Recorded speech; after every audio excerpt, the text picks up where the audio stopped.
Hello बच्चों, कैसे हो आप। चलिए आज हम क्लास 9th मोशन चैप्टर शुरू करते हैं। देखिए, सबसे पहले आपको ये समझना होगा कि मोशन होता क्या है ना। जब तक आप मोशन को नहीं समझेंगे तो उसकी डिटेल नहीं समझ पाएंगे। तो सबसे पहले हम बात करें अगर जनरल लैंग्वेज में मोशन की। मैंने अगर एक ऑब्जेक्ट लिया, ठीक है, मान लो कि अपने पास ये एक ऑब्जेक्ट है। इसको मुझे एक जगह से दूसरी जगह पर अगर मूव करना है, मतलब मुझे ए पोजीशन से बी पोजीशन पर ले आना है, तो मुझे क्या लगाना पड़ेगा? फोर्स लगाना पड़ेगा। तो हम कह सकते हैं कि अगर किसी एक ऑब्जेक्ट या किसी चीज़ को, पार्टिकल को एक जगह से दूसरी जगह पर मूव करवाना है तो उसमें फोर्स लगेगा, और फोर्स लगने के कारण जो मूवमेंट होगा उसे हम कहते हैं motion. Okay. To describe an object's position, we need a fixed reference point. The position is defined by distance and direction from the reference point. मतलब क्या होगा इसका, देखो समझने की कोशिश करते क्या लिखना चाह रहा है। सबसे पहले मोशन की बात करें तो position of object change with time with respect to reference point. मतलब वही चीज कि हम अगर किसी ऑब्जेक्ट पे फोर्स लगाते हैं तो उसमें जो भी मूवमेंट होता है, चाहे पुश हो चाहे पुल करें, उसे कहते हैं हम मोशन।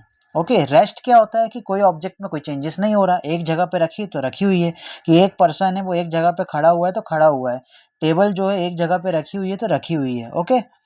यहाँ पर हम बात करते हैं अब थोड़ा सा डिस्टेंस और डिस्प्लेसमेंट की। ठीक है, मोशन हो रहा है तो मोशन में कहीं ना कहीं कोई ऑब्जेक्ट है वो डिस्प्लेसमेंट भी करेगा और डिस्टेंस भी ट्रेवल करेगा। ठीक है, तो सबसे पहले हम डिस्टेंस की बात करते हैं। हमने क्या करा, सपोज हम घर से निकले और घर से गए स्कूल। स्कूल है हमारा बी पॉइंट पे, ठीक है। हम होम से स्कूल पे निकले तो स्कूल अगर मान लो एक सीधे डायरेक्शन में सामने की ओर है, ठीक है, सीधे डायरेक्शन में अगर सामने की ओर है तो इसे हम क्या कहेंगे? Straight path. इसे क्या कहेंगे हम लोग? स्ट्रेट पाथ, मतलब इसका डायरेक्शन है। लेकिन अगर आपका यहीं पे हम बात करें, स्कूल जो है वो ऐसे कर्व रास्ते से गया और टेढ़ा मेढ़ा होकर कहीं पे स्कूल पहुंचे, तो इसे हम स्ट्रेट पाथ नहीं कह सकते हैं। ठीक है, ये मैंने क्यों समझाया अभी आपको आगे समझ आने वाला है। ठीक है, तो सबसे पहले हम डिस्टेंस की बात करें। हम इस पॉइंट से इस पॉइंट तक जा रहे हैं, ए पॉइंट से बी पॉइंट तक जा रहे हैं, तो कोई ना कोई डिस्टेंस ट्रेवल कर रहे हैं। तो इसका मतलब क्या हो गया, हम एक पॉइंट से दूसरे पॉइंट पर अगर जा रहे हैं और उसके बीच में अगर मल्टीपल पॉइंट्स आ रहे हैं या मल्टीपल शॉप्स आ रही, मल्टीपल जगह आ रही हैं, तो स्टार्टिंग पॉइंट और एंडिंग पॉइंट के बीच का जो ये गैप है इसे कहते हैं हम लोग डिस्टेंस। ठीक है, तो आप कह सकते हो कि ये जो लॉन्गेस्ट पाथ है ए से बी तक का, ये कहलाता है डिस्टेंस। तो डेफिनेशन क्या हुई?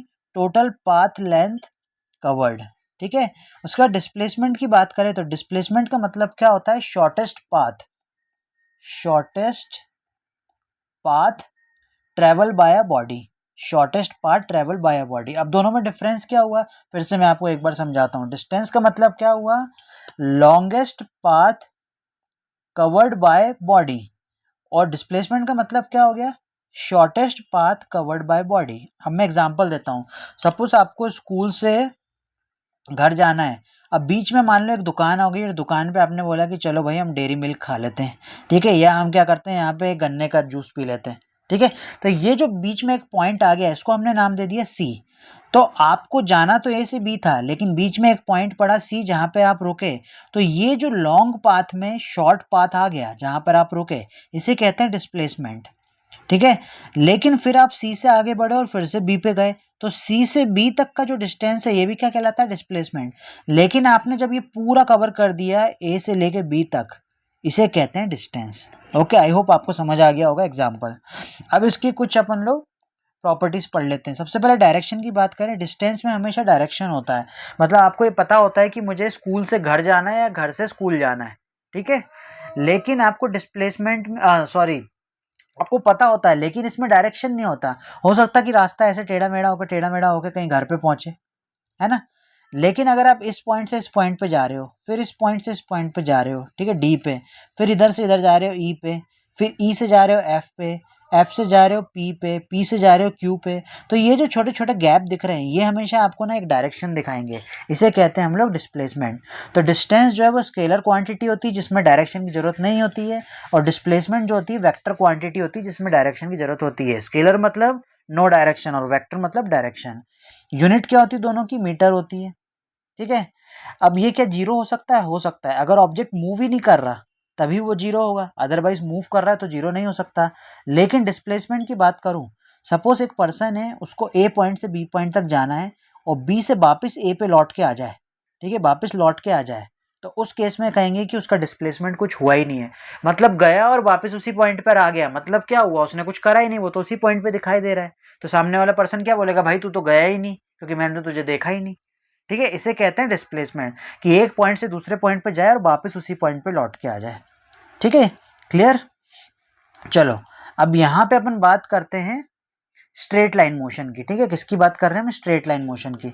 स्ट्रेट लाइन मोशन का मतलब क्या होता है, स्ट्रेट लाइन मोशन, या मैं स्ट्रेट लाइन मोशन बोल दूं या मैं लीनियर मोशन बोल दूं, दोनों एक ही चीज़ है। लीनियर मोशन का मतलब क्या होता है, जो लाइन से होता है, मतलब अगर मैं यहाँ से ऐसे सीधे लाइन खींच दूं तो ये जो मोशन हो रहा है इसे कहेंगे स्ट्रेट मोशन या स्ट्रेट लाइन मोशन और लीनियर मोशन। तो कोई भी मोशन अगर सीधा सीधा हो रहा है तो उसे कहते हैं हम लोग स्ट्रेट लाइन मोशन। जैसे एग्जांपल लें तो ट्रैफिक में जब लाइट में गाड़ियां रहती हैं तो वो एक के पीछे एक ही चलती है लाइन से, ऐसा नहीं कि कहीं से भी कहीं भी मुड़ गई। ठीक है, उसे कहते हैं हम स्ट्रेट पाथ। क्लियर। चलो आगे बढ़ते हैं अब यहाँ पे अपन लोग। ठीक है, स्पीड की बात करते हैं यहाँ पे हम लोग कि स्पीड क्या होती है। ठीक है, अगर मैं जनरली स्पीड की बात करूँ तो स्पीड का मतलब होता है डायरेक्शन। स्पीड का मतलब क्या होता है, डायरेक्शन। मतलब एक ऑब्जेक्ट है वो किसी डायरेक्शन में जा रहा है। ठीक है, मान लो ए से बी तक जो है एक डायरेक्शन है, वो इस डायरेक्शन में अगर मूव कर रहा है सीधा सीधा, ठीक है, तो उसे मैं कहूँगा स्पीड। लेकिन स्पीड कब कहूँगा, जब वो कोई डिस्टेंस ट्रेवल कर रहा है और साथ में उसे कोई ना कोई टाइम लग रहा है। तो स्पीड का फॉर्मूला क्या बना, डिस्टेंस अपॉन टाइम।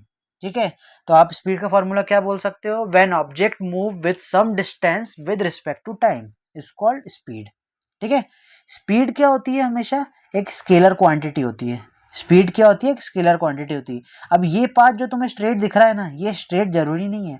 आपकी कार है जो वो ऐसे टेढ़े मेढ़े, रेस में कहीं से भी टेढ़े मेढ़े रास्ते आते हैं ना, आपने कभी कार रेस देखी होगी, तो उसमें जो हमारी गाड़ी है या जो भी रेसर की गाड़ी होती है वो कैसे टेढ़े मेढ़े होकर जाती है, उसे ड्रिफ्ट मार के ले जाते हैं।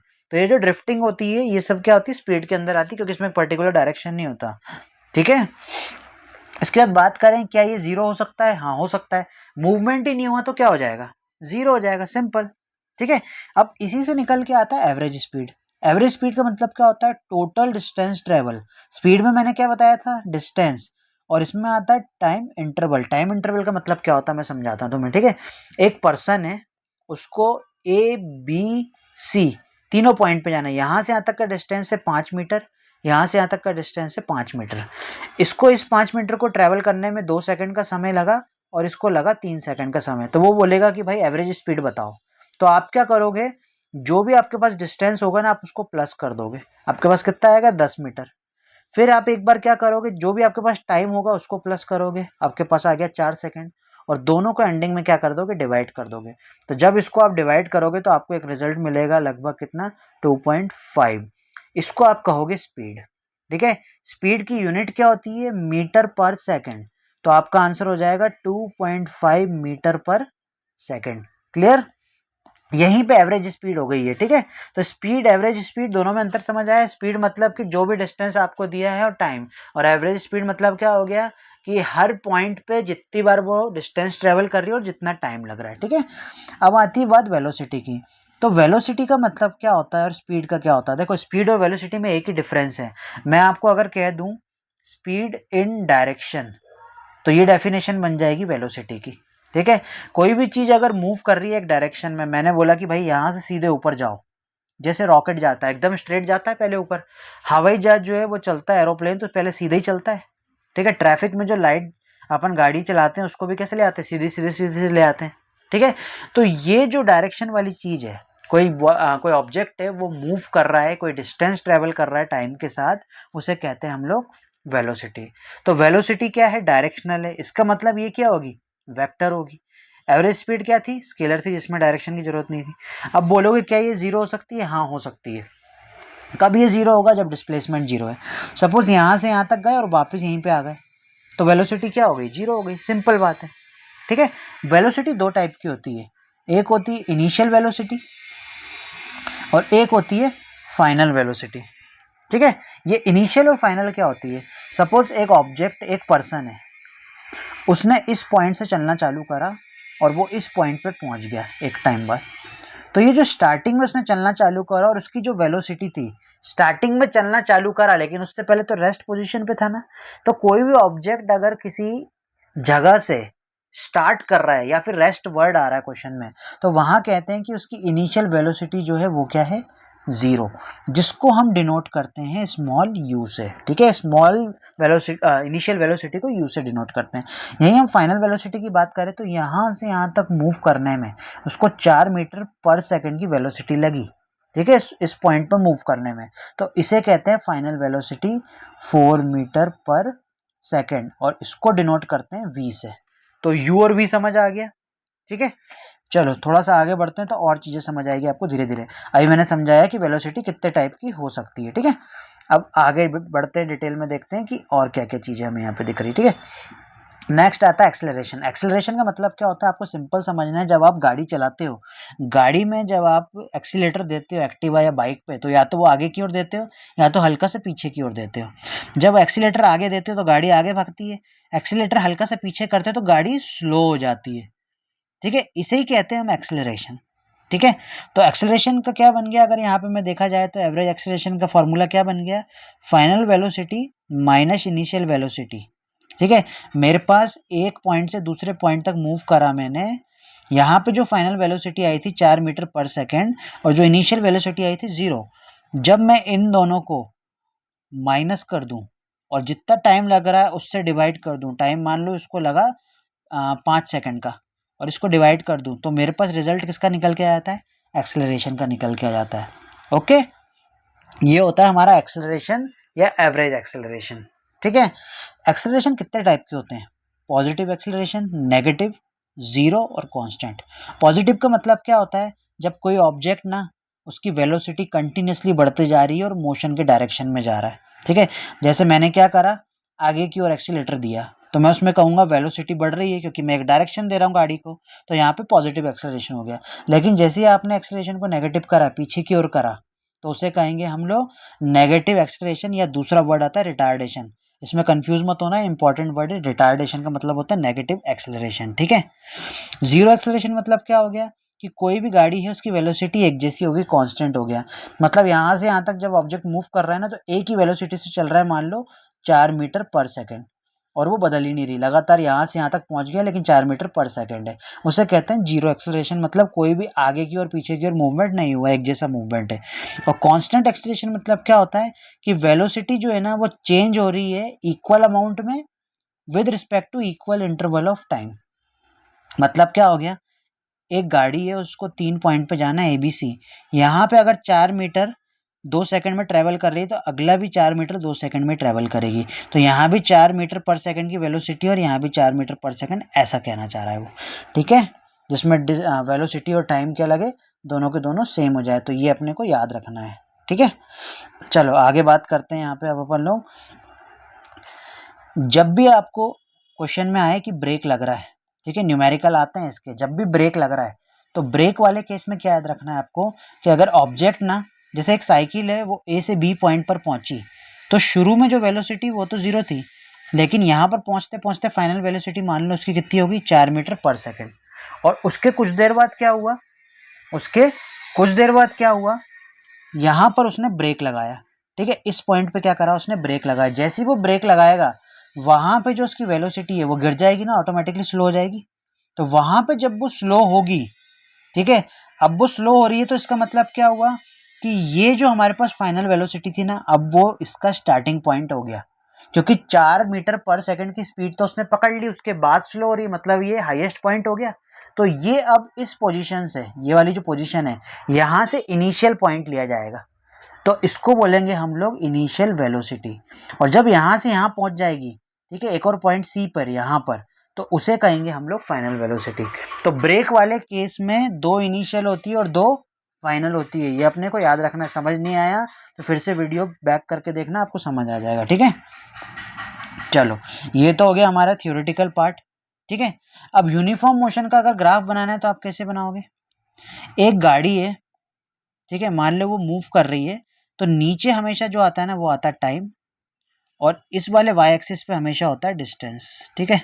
तो अगर आपको डिस्टेंस टाइम ग्राफ बनाना है तो आप क्या करोगे, यहाँ पे टाइम लिख दोगे जैसे 1 2 3 सेकेंड, और यहाँ पे डिस्टेंस लिख दोगे 2 मीटर 4 मीटर 6 मीटर, ठीक है। अब आप क्या करोगे, यहाँ पे आप बोलोगे कि 1 सेकेंड में गाड़ी 2 मीटर मूव करती है, तो आप यहाँ पे पॉइंट बनाओगे। फिर अगर आप बोलोगे कि 2 सेकंड में गाड़ी 4 मीटर मूव करती है, तो आप क्या करोगे, पॉइंट यहाँ पर बनाओगे और इसको ऐसे करके स्ट्रेट मिला दोगे। तो ये जो एक जैसा ग्राफ दिख रहा है अपने को ऐसे स्ट्रेट, इसे कहते हैं यूनिफॉर्म मोशन।